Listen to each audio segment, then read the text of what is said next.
भारत में आर्थिक सुधारों के जनक कहे जाने वाले और भारत के पूर्व प्रधानमंत्री डॉक्टर मनमोहन सिंह का 92 साल की उम्र में निधन हो गया। तबीयत बिगड़ने के कारण उन्हें गुरुवार को दिल्ली के एम्स में भर्ती कराया गया था, जहां उन्होंने आखिरी सांस ली। डॉक्टर मनमोहन सिंह का नाम उन नेताओं में शामिल है जिन्होंने अपने ज्ञान और सरल व्यक्तित्व से देश को नई दिशा दी। डॉक्टर मनमोहन सिंह ने साल 2004 से 2014 तक भारत के प्रधानमंत्री का पद संभाला। बतौर वित्त मंत्री 1991 में उन्होंने उदारीकरण के जरिए भारत की अर्थव्यवस्था को नई ऊंचाई दी। मनमोहन सिंह ऐसे नेता थे जिन्होंने परमाणु समझौते के लिए सरकार को दांव पर लगा दिया था। चलिए आज हम डॉक्टर मनमोहन सिंह के जीवन और उनके राजनीतिक करियर के बारे में जानते हैं। डॉक्टर मनमोहन सिंह का जन्म 26 सितंबर 1932 को पंजाब के गाह नामक गांव में हुआ था, जो अब पाकिस्तान में है। उनका परिवार मिडिल क्लास था और सिख धर्म का अनुयायी था। देश के बंटवारे के बाद उनका परिवार अमृतसर आकर बस गया। मनमोहन सिंह जिस गांव में पैदा हुए, वहां उनके नाम पर एक स्कूल भी है, जिसे Manmohan Singh government boys school के नाम से जाना जाता है। इसी स्कूल में मनमोहन सिंह ने अपनी शुरुआती पढ़ाई की थी। मनमोहन सिंह का बचपन से ही शिक्षा के प्रति रुझान था। उन्होंने अपनी शुरुआती शिक्षा पंजाब यूनिवर्सिटी से की। उसके बाद उन्होंने कैम्ब्रिज यूनिवर्सिटी से अर्थशास्त्र में ग्रेजुएशन किया, फिर ऑक्सफोर्ड यूनिवर्सिटी से डीफिल किया। उनकी शिक्षा ने उन्हें अंतर्राष्ट्रीय स्तर का अर्थशास्त्री बना दिया। डॉक्टर मनमोहन सिंह अर्थशास्त्र के टीचर भी रहे और पंजाब यूनिवर्सिटी और दिल्ली स्कूल ऑफ इकोनॉमिक्स में प्रोफेसर के तौर पर कार्य कर चुके थे। अपनी पढ़ाई पूरी करने के बाद मनमोहन सिंह ने संयुक्त राष्ट्र में काम किया। 1971 में वे वाणिज्य मंत्रालय में आर्थिक सलाहकार के रूप में भारत सरकार में शामिल हुए। इसके बाद 1972 में वे वित्त मंत्रालय में मुख्य आर्थिक सलाहकार बने। उनकी आर्थिक नीतियों और योजनाओं ने उन्हें कुशल प्रशासक के रूप में स्थापित किया।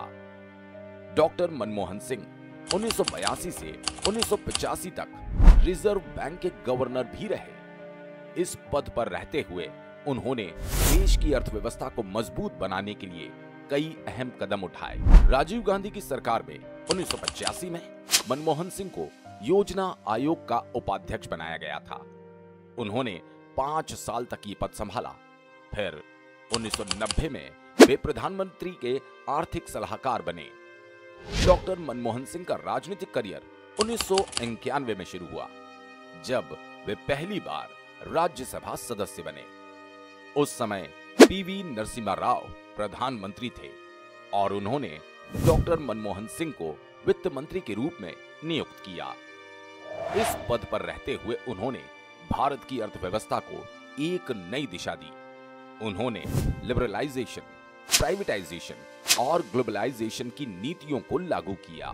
मनमोहन सिंह 1991 से 2019 तक लगातार 5 बार राज्यसभा के सदस्य रहे। इसके बाद वे 2019 से 2024 तक फिर से राज्यसभा के सदस्य बने। डॉक्टर मनमोहन सिंह ने 1998 से 2004 तक सदन में नेता प्रतिपक्ष का पद भी संभाला। इसके अलावा उन्होंने 1966 से 1969 के बीच संयुक्त राष्ट्र सम्मेलन के लिए आर्थिक मामलों के अधिकारी के रूप में भी काम किया। अपने लंबे राजनीतिक करियर में मनमोहन सिंह ने सिर्फ एक बार लोकसभा का चुनाव लड़ा।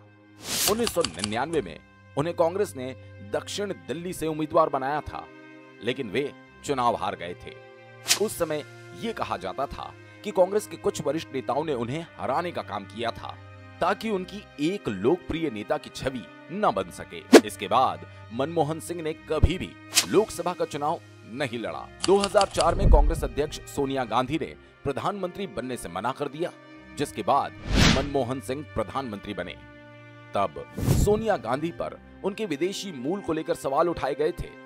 कई आलोचकों का कहना था, भले ही मनमोहन सिंह प्रधानमंत्री बने, लेकिन असली ताकत सोनिया गांधी के पास थी। उनका कार्यकाल 2004 से 2014 तक चला। प्रधानमंत्री के रूप में उन्होंने कई ऐतिहासिक योजनाएं और नीतियां लागू की।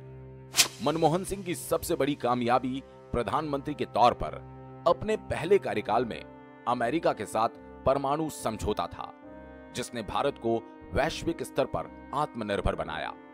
उनके कार्यकाल में ग्रामीण रोजगार गारंटी योजना, शिक्षा का अधिकार अधिनियम और खाद्य सुरक्षा योजना जैसी महत्वपूर्ण योजनाएं शुरू हुई।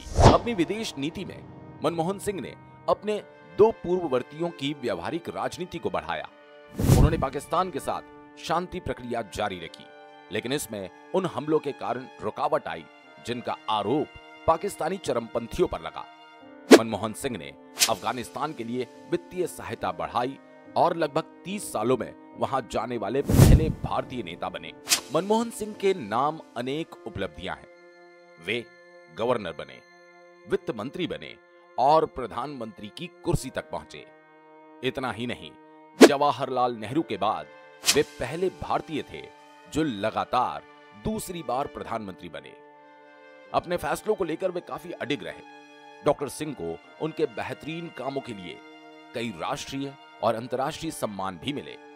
उन्हें 1987 में पद्म विभूषण से सम्मानित किया गया। उन्हें कई यूनिवर्सिटी से ऑनररी डिग्री भी मिल चुकी है। अगस्त 2020 उन्होंने एक इंटरव्यू में कहा था कि कोविड महामारी से अर्थव्यवस्था को काफी नुकसान हुआ, जिसकी भरपाई के लिए भारत को 3 कदम उठाने चाहिए। उन्होंने कहा था कि सरकार को लोगों को कैश देना चाहिए, कारोबारियों को पूंजी और वित्तीय सेक्टर की दिक्कतों को दूर करना चाहिए। और आखिरकार इतिहास में मनमोहन सिंह को इस शख्स के तौर पर याद किया जाएगा जिसने भारत को आर्थिक और परमाणु अलगाव से बाहर निकाला। डॉक्टर मनमोहन सिंह न केवल एक अर्थशास्त्री के रूप में देश को उन्होंने एक नई दिशा दी, बल्कि एक नेता के रूप में भी अपनी छाप छोड़ी। उनका योगदान भारत के इतिहास में हमेशा याद किया जाएगा।